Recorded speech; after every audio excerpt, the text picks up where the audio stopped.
Hi everyone, my name's Michelle and I'm Mama Loves You GB here on FlossTube, but also on Instagram and Etsy as well. Welcome to the Sunday morning briefing. It is the 28th of April today because I know that because it's Chris's birthday on Tuesday. Not that he'll ever watch this in a billion years, but happy birthday, love the bones of you, and I'm going to put a picture of him up there. Right, I've got lots and lots to share with you today. I have got the results of those giveaways that I did a couple of weeks ago. Lots and lots of you entered for those, so I'll get on and do those pretty quickly, so you haven't got to wait till right to the very end. I've got stitching, I've got some haul, I've got some exciting news about where I'm going to be tomorrow. All of that in due course. But I just want to thank you before we get started for those of you who messaged me with concern when you saw the news about the stabbing that had happened in a school in West Wales. Thankfully it wasn't our school, but it was a school about 30 miles away, and so staff, pupils in our school know people who were affected. They have husbands, children, wives who teach in that school and were affected. So obviously the ripples run wide, and the whole area is sort of quite shocked by the news, and we're obviously wishing the staff and pupils at that school all the best and a speedy sort of and healthy return to normal. And by healthy I mean those people who have been severely affected by it actually, you know, receiving whatever help they need. So thank you to those of you who messaged me. It was lovely to receive those messages from you, but thankfully it wasn't our school. Right, let's get on and do the results of the giveaways. So I'm going to start with the two PDFs that I had. The first one was sort of a double whammy of Susanna Hartley charts from Chloe, who is Girl with the Gavel Stitches. This is the one that she's just released, and this is the one that she had released a couple of months ago, probably a little bit more than that now. And these come as a twin pack, and we were saying the word fox for this one because she's got this lovely little fox on her first sampler there. So the winner of this was Linda's Post 2533. Excuse me, I've still got that silly little cough. So if that's you, if you can please get in touch with me either by email, which I'll put in the drop down box below, or send me a DM on Instagram if you're on Instagram. And all I need is your email address so I can ask Chloe to send out the PDFs to you. Congratulations on that one. And then we had Ruthie from CrowsFeet Stitching, Ida Snag, her sort of reimagined sampler with a lovely little story that goes with it. And the keyword for this was April. And this was won by, I'm going to say, Diana McCall 9620. I'll put the comment above there. Could be Dinah. Sorry, I've probably totally butchered your name, but congratulations again. If you can drop me an email or DM me on Instagram, and then I can get Ruthie to send you the chart out. And then lastly is the box from Historical Sampler Company with the contents needed to start the new stitch along. So I'll not show it through again, but if you've seen it on the last two videos and you're interested in starting it, you can just go on to Historical Sampler Company and get yourself a box. I think they are really reasonable for what is in there. So do go along and have a look. I'll put all the details down below. And if you haven't won, ooh, is he trying to show away one of the charts there? If you haven't won, definitely go and have a look. But the winner is Susan Radford 9503. So congratulations to you, Susan. If you can give me an email or a DM, then I can get the box over to you. So congratulations, that was a very hotly contested box. Don't put that on the floor, Michelle, because you need that one. There we go. Right, we can have a look at a little bit of stitching now. I've got my cross stitches planner, which was designed by Laurie from My Crazy Life, and started this in the beginning of January, obviously. Let's have a look and see what's happened with April so far. So April has got some flowers and bees on it. I've actually just ordered a load of new stickers, probably far more than anybody ever needs in terms of stickers. I'm just waiting on them arriving. So what have I done this week? The answer is not a massive amount. I have actually spent quite a bit of time this week charting, and I'll show you in a little minute some of the things that I've been working on, or certainly where I've got them from. So what have I done? I have done some work on the Deadly Aquarium by Lola Crow. As I said, I'm desperate to get this finished, ready to start the sal properly. And I actually saw another version of this today. I went, as I was driving back to the Cotswolds, and for those of you who've known me for a while, you'll know that this background represents the Cotswolds. I called in on Pink Scissors fabric in Bridgend, which is the lovely new shop of Sophie from TurtleBayStitching. And it's fabulous. It's got loads and loads of beautiful fabrics in it, and she's got tables in there that you can hire out with a sewing machine on, so you can come and sew and quilt and do whatever. And she's got loads of plans for having more stitching days, more sewing days, more quilting days, needle felting days, all sorts of things. And it was so convenient from the M4. You literally just turn off the M4, junction 36, as if you're going to Sarn Park, which is like the big sort of designer outlet shopping place, and it's literally 2 minutes down that road. It was so easy to find, and it's this beautiful little shop's got all sorts of things in it. I did get a couple of things and I'll show you those in a minute, but the reason I mention that is because she had her Deadly Aquarium sal started on a frame in the shop, so I got to see it. She's doing hers on a Coffee Crafts fabric, 28 count even weave, and this is mine. I don't think I've done a huge amount since last week. I put a few extra stitches in. Sorry, I haven't ironed anything. My mum's iron totally scares me. It looks way too complicated for me. So there we go. I still haven't managed to get the one DMC that I'm missing, but maybe I'll pick it up this week sometime. So I did a tiny bit more on that. Oops, getting my hair caught. But I have mostly worked on two other things. I have done quite a bit on my flag stitch along. So when I mentioned this last week, I showed you the flag and I didn't say where the chart came from. The chart comes from the Vivsters on Etsy, and she's got lots and lots of flags done in this method, but she's got lots of really bright, beautiful, bold coloured charts. So this is where I am.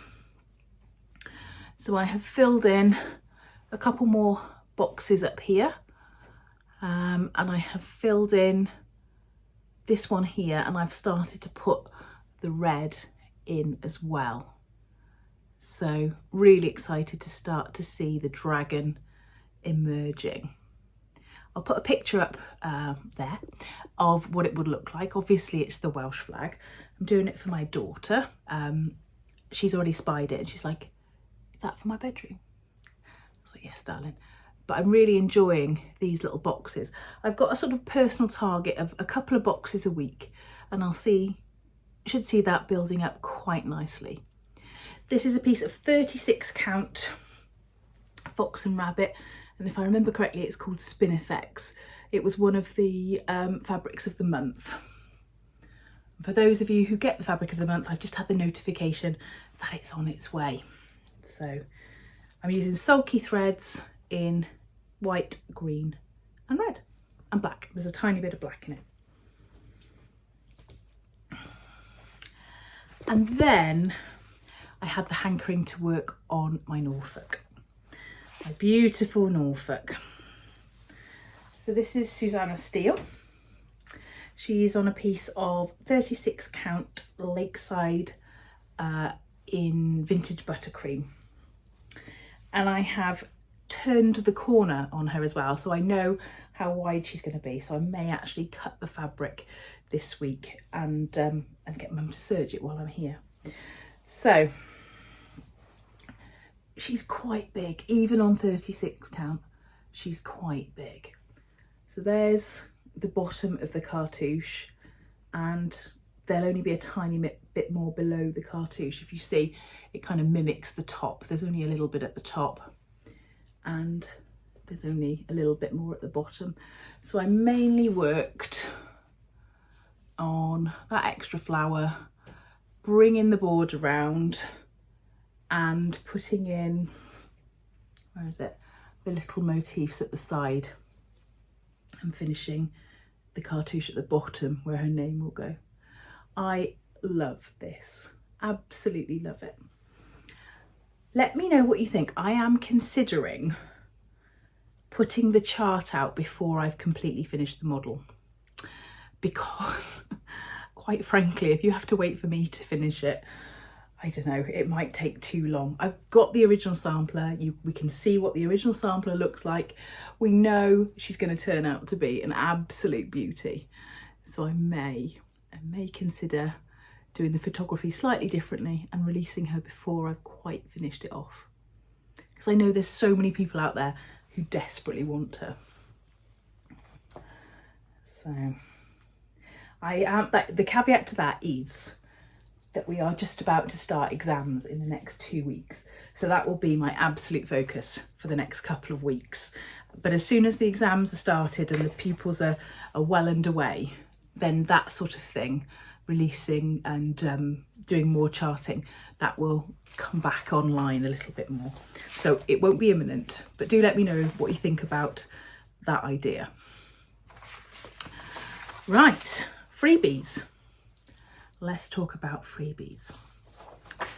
The first freebie I have got to share with you is by Blue Ribbon Stitching, or Blue Ribbon Designs. And this one's called Blue Ribbon Birdie. And I really like the way that they've done it. Now, it's on a single chart like that, but let me show you what you've got. So you've got this beautiful blue bird with the sort of peach coloured flowers, and then they've put rickrack around the outside and put a little pin in between each bit, which I think is really, really lovely. I've done quite a few circular finishes like that where I've put pins around the outside, and I really like the look of it, but I hadn't thought to put rickrack in and then put pins in. That is cool. So that's the freebie for this week, and I will put it in the description box below for you to go and get. Now, the second freebie, and it is a freebie if you want it to be. I have been a little bit remiss in thanking people for coffees because I hadn't been getting the notifications from the coffee app, and I had to take the app off my phone and then re-upload it. So thank you to those of you who have bought me coffees through the coffee website, the Buy Me a Coffee website. I'll put the little logo up there. And I have put on there freebies for people to download. So if you've already bought me a coffee and you want to go and get the new freebie, go and get it. If you want to go and get the new freebie and you haven't bought me a coffee, go and get it. If you want to buy me a coffee, great, it's fine. So the freebie that I've put is based on this tiny little beauty. Now, I should have opened it before I started filming, but I forgot. So this is a tiny little perforated paper piece. And it says, Benjamin Titchiner departed this life October the 29th, 1844, aged 9. So, beautiful, beautiful little perforated paper piece. So the idea is that you could buy this kind of cartouche, if you like, and it has the perforated paper just in the middle, and then it has this piece that you could sew around the outside just with a running stitch and some sort of embossed work on there as well.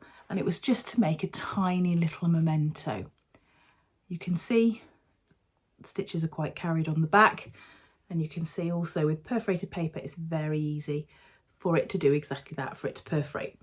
Now this is probably about 20 count perforated paper, and you used to be able to get perforated paper in a lot smaller counts than you can now. You can pretty much get 14 count, but you can also get 18 count. But in 1844, you could pick up little pieces like this to make little commemorative bookmarks or just little commemorative pieces. And I absolutely love this. So I did some research on Benjamin Titchiner. So this is what you'll be able to download from Coffee, or it'll give you the link on Coffee to go and download this from my Google Drive. So this little boy, Benjamin Titchiner, was born in 1834 to Charles and Isabella Titchiner, and they lived in Spitalfields. And he was a wood turner, and Benjamin was the youngest of 7 children, but he was the second of the children to die. They lost a sister as well, Elizabeth, at the age of 10. And Benjamin is in the church in Spitalfields, the same church that he was christened in. It's interesting because both his parents signed their marriage registers with a cross, which means that they were illiterate. It was their mark rather than their actual name. So who stitched this? Who stitched this for Benjamin? Well, it's not impossible that it could have been his mother. She could have stitched it for him if somebody else had laid it out for her.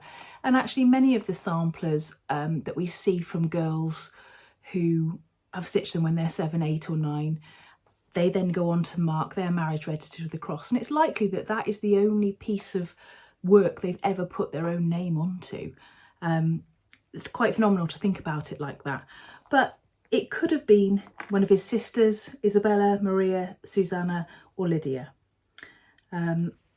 Unfortunately, she died, his mother died, and his father ended up in the workhouse. So we can imagine that this little family really didn't have a whole lot at the time. And so to make this tiny little memento of his life means ever such a lot, and I'm so glad to have it in my collection. What I've done, because obviously we can't get a piece of perforated paper like that with a beautiful border, and I'll hold it away so that you can see. I've turned the whole thing into a pattern. So I've made the inside absolutely accurate to what is there, and I've used the design of the outside to create a sort of a border that you would stitch. So if I just fold that over there, you can see the idea. You can get the outline of what is there. So if you would like to go and get that lovely little piece, go on to the Buy Me a Coffee and you'll find the link there. Right. In fact, let's just not put that in the pile because he'll end up being lost. What else have I been up to? I've actually been doing a little bit of charting using an antique piece that I bought quite a little while ago now, but I don't think I've ever shown you. I picked up this little booklet, which is a book of little patterns. And it says, I believe the company is called Vivsters, which is at the top there. And it's a German company. This is book, well, it says 778 on the front, and it's got this really cool little gnome on the back. And inside are all of these hand-drawn little charts, ideas for borders. I'll show you one other one. Whoops. Yeah. It is sort of kind of falling apart. I've actually done a design based on this border, which is so beautiful. So beautiful. And then on the back, it has examples of alphabets. Now, really interestingly, as I've been looking through this booklet, I can find quite a lot of A. Burnhope in this particular booklet. So A. Burnhope, I'll put the picture up here is a reproduction that I did of a sampler that I own, and she's got this border and there's alphabets in there exactly the same as are in this little booklet. So this little booklet and others like it would have been really, really widespread at the time. It's not dated anywhere that I can find, but I would imagine it's probably going to be somewhere between 1850 and 1900. Probably not as late as 1900, but certainly 1850, maybe 1840. I could probably find out if I can find the exact records from this company, but there's so many of these little booklets. DMC made them, other companies made them. The girls that stitched the Bristol samplers had little booklets similar to this as well. So I've actually done 4 designs based on borders and motifs in this book. So I'm looking forward to stitching those up and sharing them with you. So I haven't been completely idle this week when I haven't been stitching that much.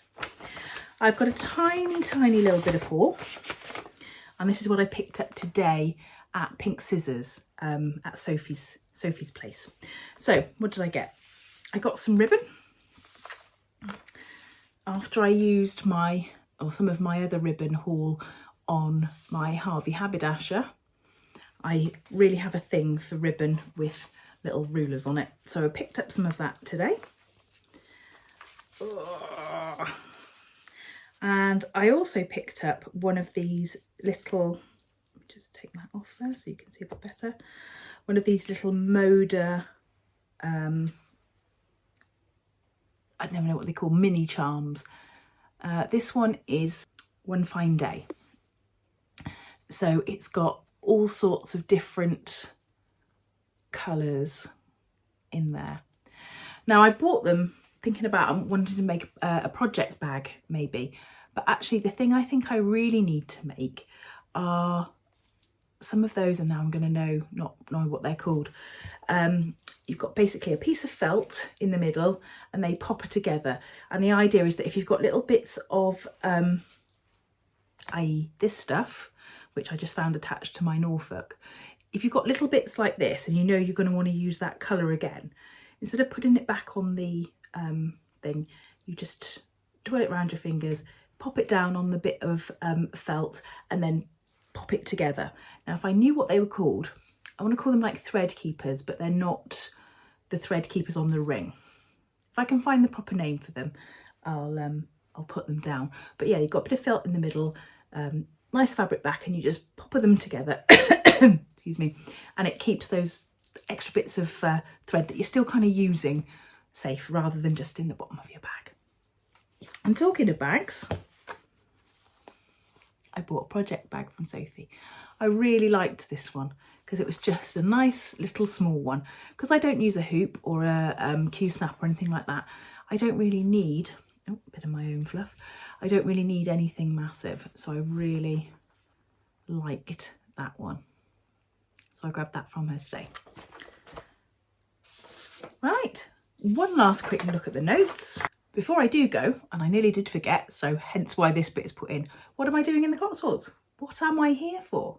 I am here because I am going to a research day, a learning day, a stitchy day, hosted by the Sampler Guild.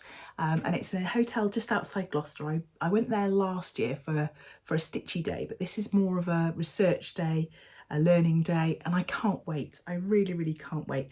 I've got a little bit to share and to present, and other than that, I'm just there to enjoy and soak up all the really, really good sampler goodness. So I shall be reporting back on that next week, and I think I've covered everything. Excellent, all done. Right, I shall see you next week. Next week in the UK is a bank holiday, so that'll be a nice long weekend. I'll see you next week. Stay classy, Stitchers.